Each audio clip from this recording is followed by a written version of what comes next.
संतप्त मानस शांत हों, जिनके गुणों के गान में वे वर्धमान महान जिन विचरे हमारे। दीक्षांत समारोह क्या है, इसके बारे में बताना बहुत ज़रूरी मुझे महसूस हो रहा है। कल से जिस तरह मैं सूचनाएं सुन रहा हूँ, उससे मुझे लगता है कि बड़े बड़े लोगों को भी ये पता नहीं है कि ये दीक्षांत समारोह किस चिड़िया का नाम है। शाम को सूचना दी गई कि सुबह जुलूस निकलेगा, 9 बजे समाप्त हो जाएगा, 9 से 10 तक प्रवचन होगा, फिर दीक्षांत समारोह होगा। मैं खुद कन्फ्यूजन में पड़ गया। मैं तो बराबर कल घोषणा कर दी थी कि अंतिम व्याख्यान है, अब कोई प्रवचन वचन होने वाला नहीं है। प्रवचन भी गिना दिए थे कि 15 हुए हैं। अभी कल एक प्रवचन और है। सचमुच मैं यही सोचता रहा रात भर कि ये भी एक प्रवचन भी है। सुबह आया तो कोई प्रवचन वचन का तो कोई किसी के दिमाग में कुछ दिखाई ही नहीं दिया। ठीक 9 बजे में आ गया था। फिर दीक्षांत समारोह शुरू हुआ तो मैंने देखा यहाँ जैसा हमारे ढेर लगे रहते थे किताबों के, ये कहीं दिखे ही नहीं। मैंने बुला के पूछा, शांति जी क्या है ये? फिर जो भी शुरू हुआ तो ये समापन समारोह हो गया। उसके बीच बीच में कहा जाता रहा अभी डॉक्टर साहब का प्रवचन होगा, और उसे समाप्त करके ये कह दिया गया कि अब ये हो गया खत्म और अभी डॉक्टर साहब का प्रवचन होगा। मैं इस असमंजस में हूँ कि क्या करूँ, प्रवचन करना है कि दीक्षांत समारोह का भाषण करना है। और ये हमारे सब घबरा रहे थे, ये क्या हो रहा है। शांति जी, कमल जी, इनके चेहरे में देख रहा था कि क्या है। हमारे अरुण जी इतने मगन थे हम सब लोगों की सेवा और व्यवस्था में कि शायद वे दूसरों की सूचनाएं नहीं सुनते और शायद दूसरे लोग उनकी सूचनाएं नहीं सुनते। वे अपनी सूचनाएं देते रहते हैं और दूसरे लोग अपनी सूचनाएं देते रहते हैं। इसलिए अब मैं सबसे पहले ये बताना चाहता हूँ कि दीक्षांत समारोह क्या है और ये कब से आरंभ हुआ, कैसे आरंभ हुआ हिंदुस्तान में। पुराने ज़माने में बड़े बड़े विश्वविद्यालय थे, तक्षशिला का, नालंदा का। ये विश्वविद्यालय प्रसिद्ध हैं जो 2-2 हजार वर्ष पुराने विश्वविद्यालय हैं। और उन विश्वविद्यालयों में राजाओं के पुत्र राजकुमार लोग पढ़ा करते थे, और भी बड़े लोग जो हैं, क्योंकि वो ही पढ़ सकते थे। वे सब आवासी हुआ करते थे, और जब राजकुमार उसमें जाते थे तो उसके बाद पूरी शिक्षा लेने के बाद ही वहाँ से वो विश्वविद्यालय के बाहर कदम रखते थे। और उनको, उन राजकुमार को वहाँ बिल्कुल ब्रह्मचारियों के जैसे वेश में रहना पड़ता था। उसे ब्रह्मचर्याश्रम बोलते थे। वो कितना ही बड़े हों, उनके अलग अलग डिपार्टमेंट होते थे। उन्हें युद्ध कला भी सिखाई जाती थी, राजनीति कला भी सिखाई जाती थी, प्रशासन कला भी सिखाई जाती थी, ज्ञान विज्ञान भी सिखाए जाते थे, और ये सब बातें सिखाई जाती थीं। और जब उन विद्यार्थियों को साल में एक बार ये मान लिया जाता था कि ये इतने लोग ये परफेक्ट हो गए हैं, तो उनको फिर विदाई दी जाती थी। और उस विदाई समारोह का नाम था दीक्षांत समारोह। दीक्षा के अंत में होने वाला समारोह। वो दीक्षा लेने आए थे। ये दीक्षा कोई नग्न दिगंबर दशा मुनि होने का नाम ही दीक्षा नहीं है। ये जो अपन यहाँ विद्यार्थी भर्ती करेंगे ना, जो भी 50-60, और वो सब विद्यालय में आएंगे, वो दीक्षा है। और फिर उन्हें शिक्षा दी जाएगी 5 साल तक, और 5 साल बाद फिर जब वो वहाँ शास्त्री करके निकलेंगे तो वहाँ फिर दीक्षांत समारोह होगा। कि अब बेटा तुम 5 साल यहाँ रहे, तुमने क्या किया, क्या करना है, भविष्य में क्या करना है, वो सब बातें बताई जाती हैं, उसका नाम होता है दीक्षांत समारोह। हमारे जितने पुराने विश्वविद्यालय थे, इलाहाबाद विश्वविद्यालय, बनारस विश्वविद्यालय और फिर अपना जयपुर विद्यालय भी, इन सब में एक बार जब दीक्षांत समारोह होता था तो राष्ट्रपति जैसा व्यक्तित्व उसमें मुख्य अतिथि बन के आता था और बहुत बड़े पैमाने पर होते थे। जो लोग पुराने हैं वो जानते हैं। आज हमारे दुर्भाग्य से वो सब समाप्त दिखाई देता है। क्यों? अब वो आने लगे तो विद्यार्थियों में उद्दंडता बहुत आ गई, लोग काले झंडे दिखाने लग गए, बहुत झगड़े करने लग गए। इतने हुए कि धीरे धीरे विश्वविद्यालयों ने दीक्षांत समारोह बंद कर दिए। हमने वो दीक्षांत समारोह देखे हैं, दादा ने भी देखे होंगे उस जमाने में, नाम तो सुना ही होगा, क्योंकि 2-4 ही विश्वविद्यालय थे, हर एक में राष्ट्रपति जाता था, राष्ट्रपति के हाथ से सबको प्रमाण पत्र मिलते थे। तो कितना गौरवपूर्ण समारोह होता था उसकी आप कल्पना नहीं कर सकते। और बहुत लोगों ने अपने घरों में वे लगा रखे हैं चित्र कि जो समारोह होता था उनके माथे पे कैसा टोपा पहनाया जाता था, कैसा झग्गा पहनाया जाता था। क्यों राजन, तुम्हारे मैंने फोटो ऐसा देखा है? तुम तो जानते ही होगे क्या होता है दीक्षांत समारोह। अभी मुझे डी.लिट की उपाधि दी गई थी, तब भी इसी तरह से हुआ था वो समारोह, बहुत बड़े लेवल पर। ख्याल में आई ना? तो ये जो अपना 20 दिन का शिविर लगा, जो आपने सीखा उसमें सारा ये first class, first, second, third वो प्रमाण पत्र राष्ट्रपति के हाथ से दिलाए जाते थे। वो दीक्षांत भाषण के लिए स्पेशल विद्वान आते थे, राष्ट्रपति के बस की नहीं था। उसमें लिखा रहता था कि दीक्षांत भाषण किसका होगा।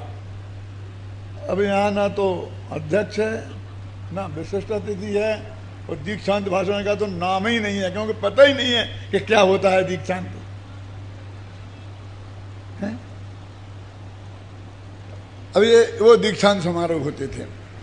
और उसमें अपनी एक बहुत पुरानी किताब है जिसका नाम है कादम्बरी। सुना कभी? कादम्बरी हिंदुस्तान का सबसे पुराना उपन्यास है, संस्कृत भाषा का। और कादम्बरी में एक वाक्य जाके 4-4 पेज में समाप्त होता है, कोमा फुल स्टॉप बीच में नहीं, सीधा 4 पेज में फुल स्टॉप आता है। इतने लंबे लंबे वाक्य हैं। वो कादम्बरी पढ़ना पढ़ाना लोहे के चने चबाना है। उसमें ऐसा वर्णन है कि जिस राजकुमार का वर्णन था, और जब वो दीक्षांत समारोह उसका हुआ तो उस सभा में जो बड़े गुरु थे दीक्षांत भाषण देने वाले, उनने जो दीक्षांत भाषण दिया था वो पूरा दीक्षांत भाषण छपा है। वो मतलब वही का वही छपा होगा, मैं ये नहीं कहता हूँ, लेकिन उस कवि ने क्या नाम, वो दीक्षांत भाषण स्वयं लिखा है। उसके अंदाज से आपको लगेगा कि दीक्षांत भाषण क्या चीज है। आप जानते हैं कादम्बरी की कैसे गीत गाए जाते हैं? कादम्बरी रसज्ञानाम आहारोपि न रोचते, कि जिसे कादम्बरी का रस लग जाता है वो उसे भोजन अच्छा नहीं लगता है, उसकी भूख मिट जाती है। कादम्बरी शब्द के 2 अर्थ होते हैं। एक तो होता शराब और दूसरा होता है उच्च कोटि का कथा साहित्य। आप जानते हैं मराठी में आज भी उपन्यास को कादम्बरी कहते हैं, गुजराती में नवल कथा कहते हैं और हिंदी में उपन्यास कहते हैं। इसलिए मराठी लोग थोड़ा समझते होंगे कि कादम्बरी क्या चीज है। लोग शराब के नशे में होते हैं तो वे भूल जाते हैं सब कुछ, घर वालों को, भोजन को। कहते कादम्बरी जिसने पढ़ना शुरू की उसे इतना मजा आता है कि फिर घर वाले बुलाते रहते हैं, थाली लग गई, आओ आओ, वो कहता आया आया आया, और थाली ठंडी हो जाती है, सुबह का भोजन खत्म, शाम का भोजन हो जाता है, लेकिन भाई साहब के हाथ में से किताब नहीं छूटती। इसका नाम है कादम्बरी रसज्ञा नाम आहारोपिन रोचते। ये कादम्बरी नामक ग्रंथ के पढ़ने वालों को आहार भी अच्छा नहीं लगता। अब आप कादम्बरी पढ़ेंगे और आप आहार नहीं भूले तो मुझे गालियां देंगे। क्यों आप नहीं भूलेंगे? क्यों? क्योंकि जिस आदमी को संस्कृत भाषा पर इतना कमांड है कि उसका अर्थ समझने में उसे कोई दिक्कत नहीं हो, उसे मजा आता है। हम कोई उपन्यास पढ़ते हैं और हमें भाषा की डिफिकल्टी हो, समझ में ही नहीं आई इसने क्या कहा, हर बात में क्या कहा क्या कहा क्या कहा, तो पसीना समझने में छूट जाए तो आनंद कैसे आएगा? अब हम अपनी मातृभाषा में कोई कहानी पढ़ते हैं ना तो आनंद आता है ना। वो इतनी कठिन वो कदम, और मैंने बताया ना 4 पेज में फुल स्टॉप हो, ऐसे भी वाक्य उसमें हैं,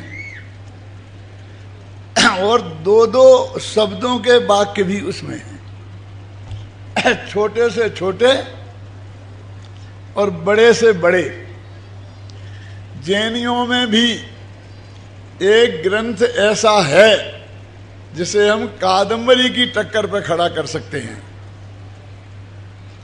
विद्वान कहलाने वाले प्राणियों से मैं कहना चाहता हूं कि मन में सोचें कौन सा ग्रंथ है। पूछूंगा नहीं, पूछने में तुमने जवाब दिया तो तुम्हारी भी इज्जत जाएगी, मेरी भी जाएगी। मैं बताता हूं, आप सोचो कौन सा ऐसा ग्रंथ है जिसे कादम्बरी के समक्ष खड़ा किया जा सकता है। तो वो ग्रंथ का नाम है गद्य चिंतामणि। नाम सुना? बादीप सिंह सूर्य की गद्य चिंतामणि वो कादम्बरी की टक्कर की किताब है, और उसमें कहानी है जीवनधर स्वामी की। और वो जो कवि लेखक हैं, क्या नाम? बादीप सिंह सूरी। अरे ये तो उनकी उपाधि है, उनका नाम था अजित सेन। और बादी रूपी इब माने हाथी, और उसको पछाड़ने में जो सिंह के समान हैं, ये उन्हें उपाधि दी गई थी। कौन सी? बादीप सिंह, ये उपाधि है उनकी। और सूर्य माने आचार्य। हमारे गुरुजी को भी ये मिली थी उपाधि, मालूम? मक्खन लाल जी थे ना मुरैना में, तो बादीप सिंह सूर्य, बादीप सिंह की उपाधि मिली थी उन्हें। गोपाल दास बरिया को भी मिली थी। कौन सी? बादी गज केसरी। ये तुम जानते नहीं, सब भूल भाल गए, किसी को कुछ पता नहीं है। थोड़ा इतिहास बताना भी जरूरी है ना। उन बादीप सिंह सूरी की विशेषता बताऊं 1 मिनट को। उन्होंने सिर्फ जीवनधर स्वामी का चरित्र लिखा। एक ऐसी किताब लिखी इतनी कठिन कि 8 साल संस्कृत पढ़ें और उसके बाद उसे कोर्स में रखी, गद्य चिंतामणि को। शास्त्री फाइनल में थी उस जमाने में जब हम पढ़ते थे। 3 साल का प्रवेश का, 4 साल का विशारद, फिर 2 साल का शास्त्री। तो शास्त्री फाइनल में कितना हुआ? वो 9 साल बाद। और एक किताब उनने वही क्या कहानी लिखी, उन्हीं किन की? जीवनधर स्वामी की। वो पहली साल में रखी। जब पढ़ने आए विद्यार्थी तो पहली साल पढ़ाई जाए छत्र चूड़ामणि, जो समंदर महाराज को बहुत प्यारी थी। अन्ना जी उसके अंध भगत हैं, मुझे भी बहुत प्यारी है। मालूम कैसी है वो? हर श्लोक में एक नीति का वाक्य है, कहानी भी चलती है, लेकिन एक नीति वाक्य हर श्लोक में मिलेगा। क्या सुनाऊं? तो मेरे 2 घंटे हैं मेरे पास बेटा। 1 घंटे का प्रवचन, 1 घंटे का दीक्षांत। घबराना नहीं, ये कहो मेरी गाड़ी चूक जाएगी, तुम्हारा क्या बिगड़ता है? क्या समझ गए? वो ऐसी किताब है, हमने छापी है, वो सूक्तियां भी अलग, वो किताब भी छापी है, छत्र चूड़ामणि। एक पंक्ति चलती है कहानी की, और नीची पंक्ति में उसी के समर्थन में एक होती है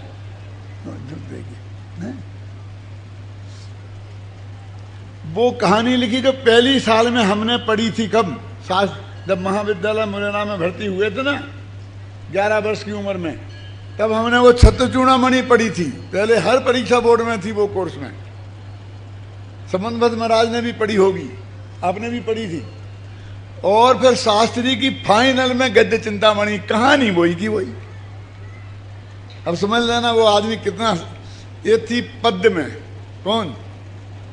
छोट छत्रचूड़ामणि, और गद्य चिंतामणि गद्य में। सबसे कठिन किताब गद्य चिंतामणि और सबसे सरल किताब छत्रचूड़ामणि। अब कादम्बरी समझ में आई? कादम्बरी क्या है? वो कादम्बरी में वो दीक्षांत समारोह का वर्णन है कि वो राजकुमारों को जब वो जा रहे थे तो उन्हें दीक्षा दी जा रही थी। मैं कुछ सुनाऊं उसके बाद का आपको क्या हुआ, बोला था उनने, आपने सुने हैं। सैकड़ों जगह ऐसे लिखे हैं, यहां भी लिखे जाने चाहिए थे। सत्यम बद धर्मम तर स्वाध्यायम मां प्रमद, ये उसी भाषण के अंश हैं। कितने छोटे छोटे वाक्य। सत्य बोलो, है ना, धर्मम चर, धर्म का आचरण करो, स्वाध्यायन मां प्रमद, स्वाध्याय में आलस मत करो। ऐसे छोटे छोटे वाक्य भी हैं, बड़े बड़े वाक्य भी हैं। ये तो ये बात हुई, लेकिन अब थोड़ी राजनीतिक बातें क्या समझाई हैं उसमें जरा बताऊं थोड़ी नमूना के तौर पर। राजकुमार से कह रहे हैं कि हे राजकुमारो, तुम जाओगे तो तुम्हें वहां प्रशासन करना पड़ेगा। शासन नहीं तो तुम्हारे बहुत से कर्मचारी होंगे,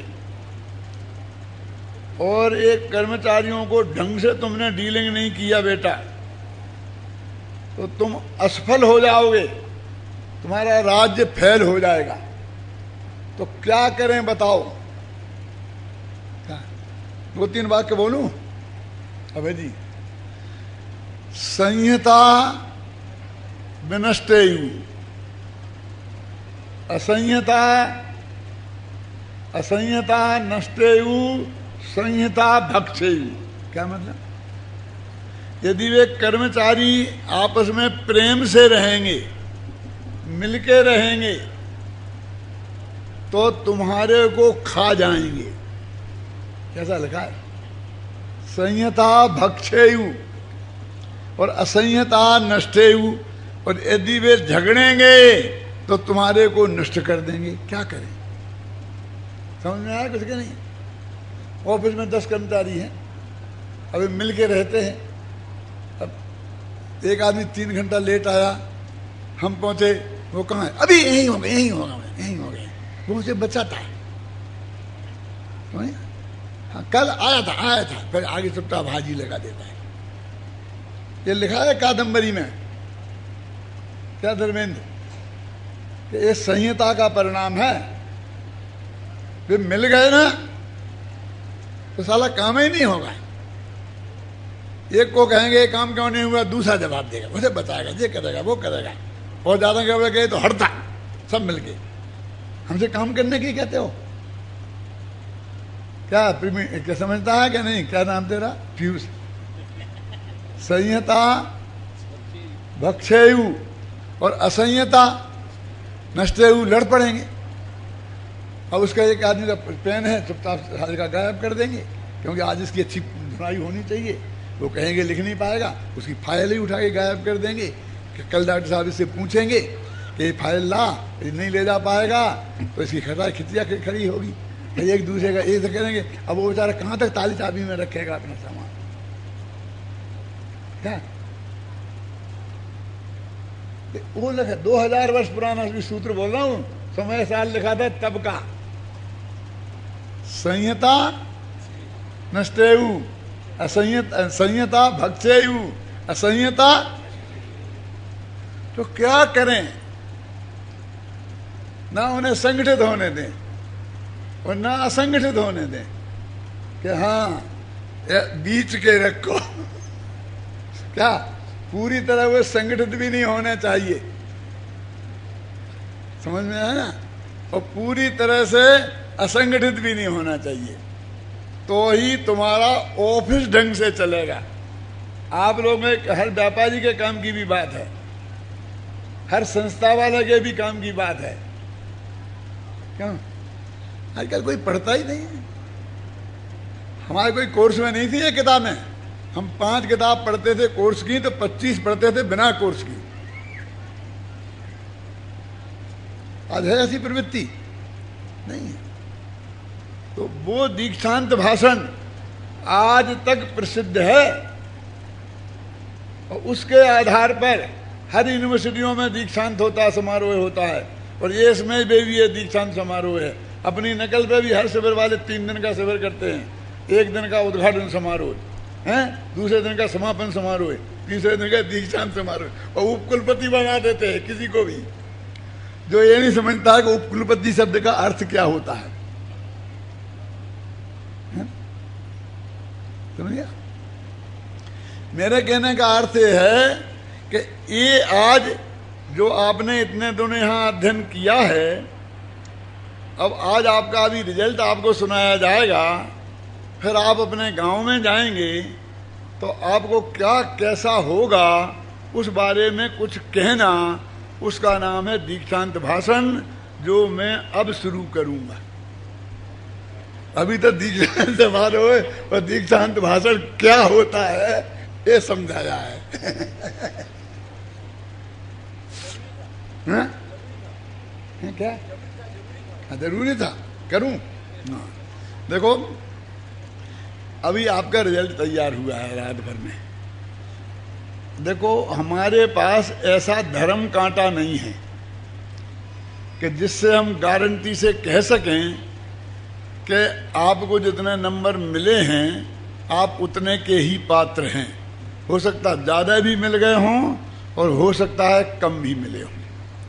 यद्यपि हमने कापियाँ जांचने में, पढ़ने करने में, ये जो कापियाँ जांचने वाले हैं, पढ़ने वाले, इन सबको भी हमने ट्रेनिंग दी है, कैसे कापी जांचना, कैसे परीक्षा लेना, मौखिक परीक्षा कैसे लेना, गृह कार्य को कैसे करना, उस सब की ट्रेनिंग की है, और ये अध्यापक उसमें ट्रेंड हैं, उन्हीं को हम वो काम करने देते हैं। यद्यपि उसमें बहुत सावधानी बरतते हैं। जो आज की जो बड़े बड़ी यूनिवर्सिटी जिनका करोड़ों का खर्च है, जो रिजल्ट 2 महीने में नहीं दे पाते हैं, 29 तारीख की सुबह आपकी परीक्षा हुई और आज 30 तारीख के सुबह 24 घंटे के अंदर हम आपको रिजल्ट दे रहे हैं, वो भी नहीं कम से कम 500 विद्यार्थियों का। हमारे कार्यकर्ताओं ने रात भर नींद नहीं ली है। रात के ये 12-1 बजे मेरे पास आए थे कि दादा तैयार हो गया है, देख लो आप। मैंने सब देखा, मैंने अब सारी विधि पूछी और मैंने कहा इसमें मुझे कोई संदेह है, क्या करें? इसके आसपास जितने और दूसरों के नंबर हैं, जैसे मान लो किसी के 100 में 90 नंबर हैं और उसे फर्स्ट दिया है कि सेकंड दिया है कि थर्ड दिया है, तो उसके आसपास मान लो वो नंबर नहीं आता तो किसका नाम आता? आसपास होगा ना कोई नंबरों में।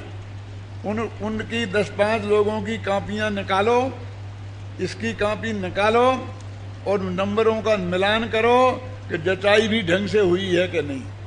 ये रात को 1 बजे मैंने इन्हें आदेश दिया। फिर ये जाकर के सब हुआ काम, फिर वो निकाला गया और निकाल करके फिर वो फाइनल किया गया।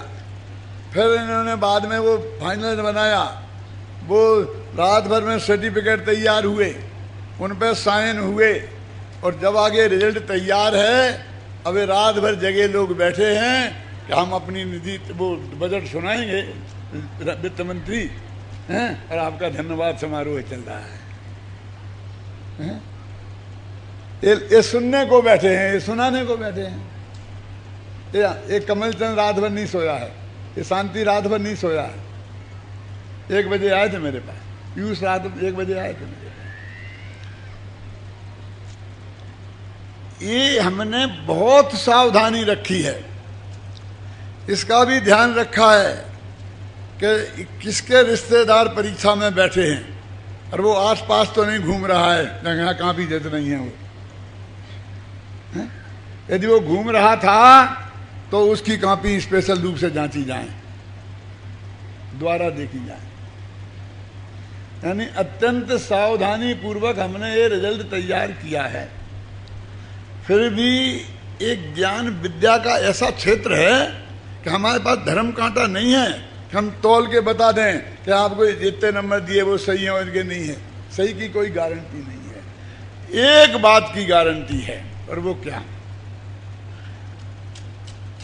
ज्ञान के क्षेत्र में कहीं कोई पक्षपात दुनिया में नहीं हो सकता। लोग कहा करते थे कि देखो हर जगह घूस हो गई है, घूसखोरी हो गई है, आज की तो बड़ी समस्या है। अन्ना जी परेशान है, जे अन्ना जी नहीं दूसरे, भ्रष्टाचार के मारे। क्यों? लेकिन ज्ञान के क्षेत्र में आज तक उस बेईमानी ने प्रवेश नहीं कर पाया, नहीं कर पाया, नहीं कर पाया। जब ये बात मैं कहता हूं तो लोग मेरे से प्रश्न करते हैं कि आपको पता नहीं आप किस जमाने में घूम रहे हो।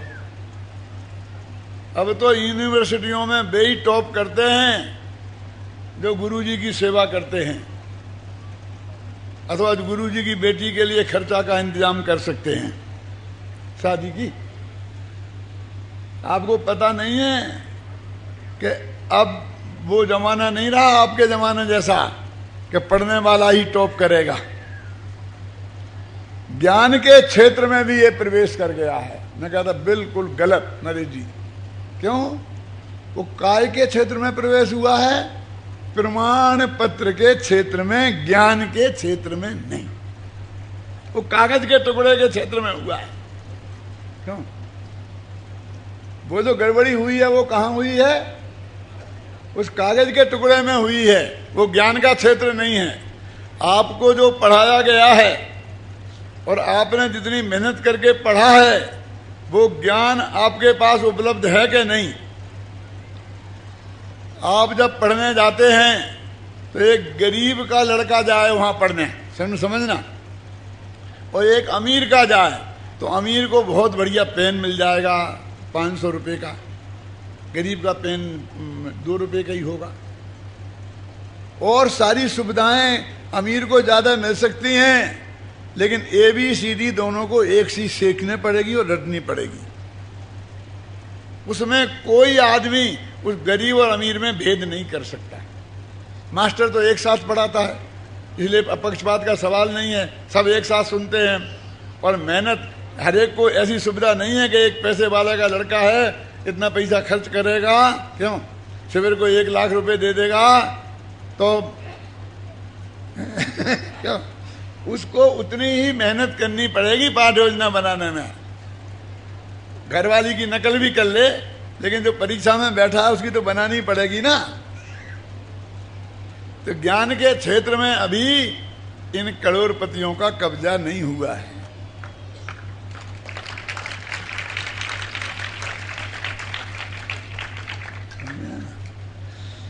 और वो ज्ञान आपके पास है, उसमें कोई पक्षपात नहीं कर सकता। हो सकता आप ही फर्स्ट क्लास फर्स्ट हो और आपका यहाँ नाम नहीं आए, किसी दूसरे का नाम आ जाए, लेकिन उसे यदि नहीं आता है और आपको आता है तो जीवन के क्षेत्र में आपको जो सफलता मिलेगी उसे नहीं मिलेगी। वो प्रमाण पत्र घर में लगा ले वे जड़ा कर, क्यों? लेकिन ज्ञान का क्षेत्र आज भी बिल्कुल निरापद है, ये हमें अच्छी तरह समझना चाहिए।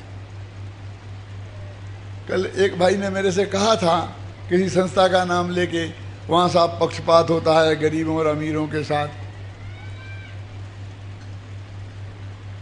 तो मैंने कहा उनसे कहना था ना आपको कि नहीं नहीं, मैंने कह दी मैं आपसे कान में डाल दूं। डाल दो, मेरे कान में डाल दो। मेरे कान में डालोगे तो मुंह में से निकलेगा।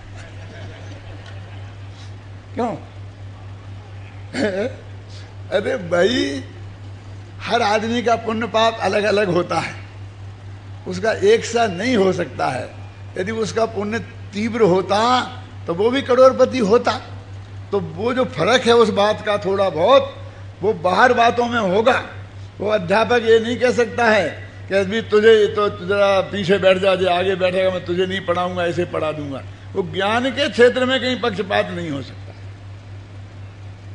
हमें वो भी नहीं होने देना चाहिए, उसे भी ठीक करना चाहिए। मैं उसका वो नहीं कह रहा हूं, समझे ना।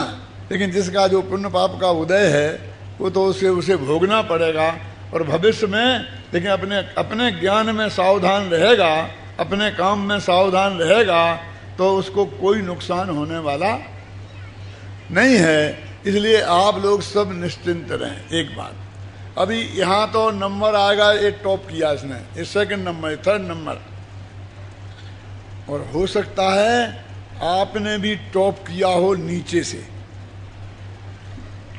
सबसे ना सबसे कम नंबर आपके आए हों, हो सकता, क्यों एक के तो होंगे ही ना।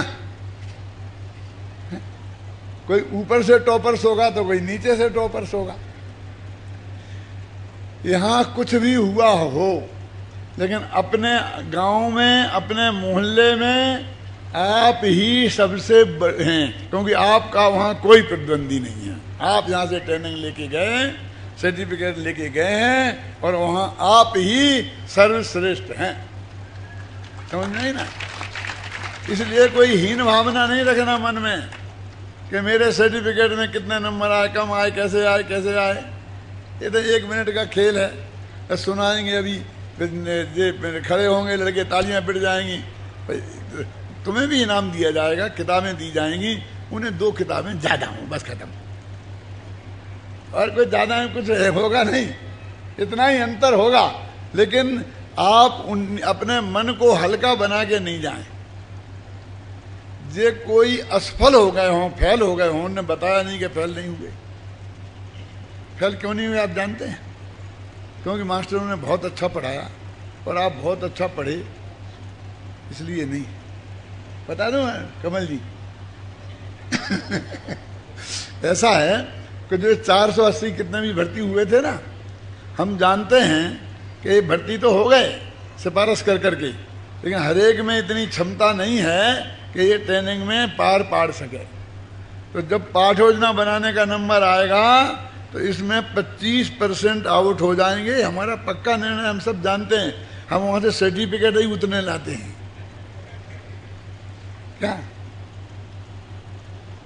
25% तो वो पाठ योजना नहीं दे पाते हैं।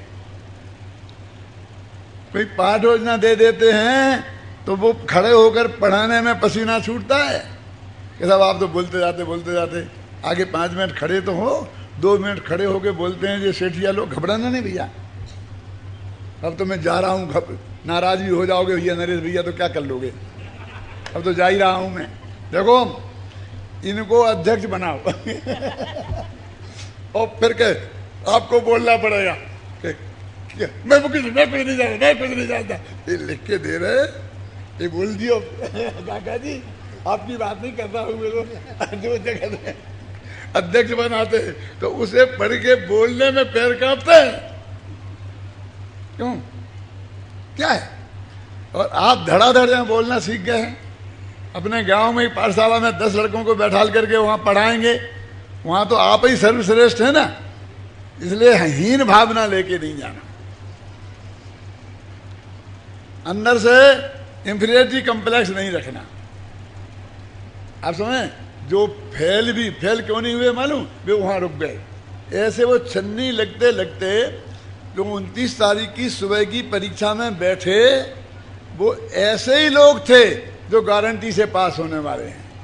वो तो पहले ही रुक गए फेल होने वाले, तो अब वो अनुपस्थित में गए, इसलिए आपको फेल नहीं दिखते हैं। नहीं है समझ। पुराने जमाने में यही गवर्नमेंट हमको आंकड़ों में धोखा देती है। क्या धोखा देती है? पहले मृत्यु संख्या बच्चों की इतनी थी और आज इतनी घट गई। क्या हो गई? पहले 80% बच्चे मर जाते थे और अब 10% बच्चों की मृत्यु दर रह गई है। कितनी तरक्की की है गवर्नमेंट ने। क्यों भाई साहब? बच्चों का इतना बढ़िया इलाज किया, ये किया, ये किया, ये किया, तो अब 10% मरते हैं और पहले 80% बच्चे मर जाते थे। प्रमाण दूं? हर एक अपने मन में सोचो कि तुम्हारी अम्मा के कितने बाल बच्चे हुए थे, तो हर एक को ऐसा लगेगा कि 10-15, इसे कम नहीं है। मेरी अम्मा के भी 10-11 हुए थे, तुम्हारी के भी हुए होंगे। कोई के 2 बच्चे, कोई के 3 बच्चे, क्या मतलब? वही स्थिति है क्या नहीं है? एक आध के भाग्य से इतने 7-7, 8-8 भी बच जाते हैं, तो वो ऐसे दिखते कि क्या हो गया। होता क्या नहीं होता? अब हमने क्या किया है? हम 2 और हमारे 2, हम 2 और हमारा 1। तो क्या किया कि उसे जन्म आने होने से पहले ही मार डाला। यदि वो पैदा होकर बच्ची मरती, ध्यान से सुनना, 1 घंटे बाद मरती, तो वो मृत्यु दर में आ जाती ना। 1 घंटे पहले डॉक्टर ने और तुमने उसे पेट में मार दिया, तो वो मृत्यु दर में नहीं आई, इसलिए ये 10% दिखती है। असलियत में तो तुमने जन्म लेने के पहले ही मार डाला उसे। ये बहुत बड़ा पाप है, मुझसे रहा नहीं जाता। दुनिया में यदि सबसे बड़ा कोई पाप है हिंसा में, तो ये बच्चियों का गर्भपात करा के वहां मार डालना, ये सबसे बड़ा पाप है। क्यों? सुनना, क्यों? ऐसे ही नहीं बोलता हूं मैं। क्योंकि दुनिया में और मारने वाले शत्रु होते हैं, वे मारते हैं हमें। यहां मारने वाले कौन हैं? माँ। वो माँ कि जब बच्चे को कोई बाहर आंख दिखाए तो वो मुंह से चल जाता है माँ, क्योंकि सबसे बड़ी सुरक्षा उसे माँ में महसूस होती है। अपने सबसे बड़ी रक्षा किसको मानती है? रक्षक माँ को, वो मारती है। और माँ मारे तो कौन बचाता है? बाप। और यहाँ माँ का साथ बाप देता है, ले जाता है अस्पताल। और डॉक्टर ये प्रतिज्ञा लेके आते हैं जब वे परीक्षा देके पास करके आते हैं कि मैं जीवों की रक्षा करूंगा। क्यों? वे नालायक डॉक्टर जो रक्षा की जिनने प्रतिज्ञा ली थी, वे मारते हैं। बोलिए, समझे ना? और किसे? पुराने जमाने में क्षत्रिय लोग, हमारे हाथ में तलवार है और सामने वाले निहत्था है, तो एक तलवार उसे देते थे और दूसरी तलवार खुद लेते थे और कहते थे अब लड़। निहत्थे को नहीं लड़ते थे। यह निहत्थे पे वार है। किसी महिला पर आक्रमण कोई क्षत्रिय नहीं करता था, है ना? अपंग पे आप आक्रमण क्षत्रिय नहीं करते थे। ये महिला पर आक्रमण हो रहा है। और ऐसी कि जो अपनी रक्षा करने में अपनी बात कहने के भी लायक अभी नहीं है, तो ऐसी व्यक्ति की हत्या इन 3 लोगों ने मिलके की। इन लोगों को साथ में नरक में भी जगह नहीं मिलनी चाहिए, लेकिन मिल जाएगी, क्योंकि 8वां नरक है नहीं। क्या ये समझ लेना। पुराने जमाने में कोई तालाब मालाब खुदवाते थे भैया, और पानी नहीं आता था। कुआं खुदवाते थे, पानी नहीं आता था। तो क्यों कैसे आएगा? कि बलि मांगता है। तो बलि मांगता है तो राजा ने कहा कि कोई बच्चे की बलि दो। कि कैसे लाए बच्चा? तो कहा कि बाजार में डोंडी पिटवाओ कि जो अपना बच्चा देगा बलि के लिए उसे 1 लाख रुपए का इनाम दिया जाएगा। डोंडी पिटवाई। एक सौतेला बच्चा था, तो सौतेली माँ बोली अच्छा मौका है, बेच दो ना इस बच्चे को, नाम भी हो जाएगा तुम्हारा, लाख रुपया भी मिल जाएंगे, झंझट भी खत्म। क्यों? पिता ने कहा ठीक है। बलि चढ़ा रहे थे। अब बलि चढ़ाते हैं ना, तो कहते हैं ना अंतिम तेरी इच्छा क्या है? फांसी पे चढ़ाने वाले से पूछते हैं ना, हम तेरी अंतिम इच्छा पूरी करेंगे, बोल तू क्या चाहता है? तो वो बोला माता मारे आपनी और पिता बेच कर खाए, और राजा मारे गांव का, तो कान कौन से जाए। बोलो, ये बच्चियां भी कहती हैं माँ के पेट में कि माता मारे आपनी, पिता करे सहयोग, और बचाने वाला हुआ है हत्यारा, अब किसे किसकी बात करें। बोलो, है कि नहीं? क्या किससे बात करें? तो ये जो झूठा आंकड़ा कि हमने बच्चों की मृत्यु दर कम कर दी है, कम कहाँ की है? हमने जन्म दर कम कर दी है। जन्म दर कम कर दी का मतलब क्या? तो क्या फैमिली प्लानिंग नहीं अपना है? पुलिस वाले सुन रहे होंगे तो गवर्नमेंट वाले मुझे गिरफ्तार भी कर सकते हैं, मैं जानता हूं, क्योंकि वो देश की नीति है। करो ना, कौन कहता फैमिली प्लानिंग नहीं करो? लेकिन बच्चे गर्भ में आए ही नहीं, ऐसा इंतजाम करो ना कि क्या करें, रहो ना ब्रह्मचर्य से। नहीं रह सकते हो तो और भी कोई उपाय करो, ख्याल में आए ना। लेकिन पैदा मां के पेट में आ जाए और उसके बाद उसे मारना, इस सामने वाले बच्चे को मारने से ज्यादा बड़ा पाप है। अभी अपनी बात क्या चल रही है? दीक्षांत समारोह, भूल गए? ये तो बीच में आ गई है? मैं आप लोगों से कह रहा था कि वो जो हमारे यहाँ सब पास दिख रहे हैं ना, वो ऐसे हैं। वो 125 150 लोग परीक्षा में अनुपस्थित हो गए क्योंकि वो पास होने लायक नहीं थे। इसलिए मैं कहता हूं कि जो पास हुआ है वो बिल्कुल काबिल है, गैर काबिल कोई यहाँ पास नहीं हुआ है। ये तो तरकीब है, हमने तरकीब से उसे पहले ही रोक दिया। हम काहे को उसकी हत्या का अपराध अपने माथे पे लें? वो फेल हो गए तो वो हमारे पास आए, ये ऐसा हो गया, ऐसा हो गया, ऐसा हो गया। क्या हुआ? झंझट में क्यों पड़े हैं? हमारा पढ़ाया फेल क्यों हो? तो वो परीक्षा में नहीं बैठा, रह गया। अब वो पढ़ा नहीं तो हम क्या करें? मेरे कहने का मतलब ये है, आपको अभी आपका परीक्षा पर सुनाया जा रहा है, उससे कोई ज़्यादा प्रभावित होने की ज़रूरत नहीं है। आपको जो प्रमाण पत्र मिला है, आप बहुत प्रसन्नता के साथ आपने जो 20 दिन में यहाँ 18 दिन में ज्ञान सीखा है वो आपके पास है, और वो आपके कल्याण में, जगत के कल्याण में और आत्मा के कल्याण में बहुत उपयोगी सिद्ध होगा। इसलिए धैर्य और शांति से अभी रिजल्ट सुनना। और सब बड़ी हम मालूम क्या करते हैं, हर एक को इनाम, सबको इनाम देंगे। 400 हैं तो 400 पैकेट हमारे इनाम के रखे देंगे सबको। और वे जो अनुपस्थित हो गए, फेल हो गए, वे चाहेंगे तो उन्हें भी दे दें। मेरे कहने का मतलब ये है कि हम कोई मुफ्त में नहीं दे रहे।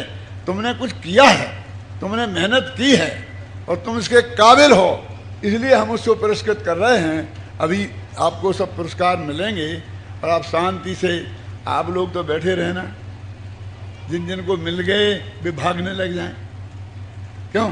तो बेचारा जो अंत में जिसे मिलेगा उसे दुख हो गई। यदि आप बैठे रहेंगे तो उसे भी दुख नहीं होगा। तो आप बैठे शांति से रहें। और मैं शांति जी से कहता हूँ कि अब आप शांति से अपना कार्यक्रम आगे बढ़ाइए।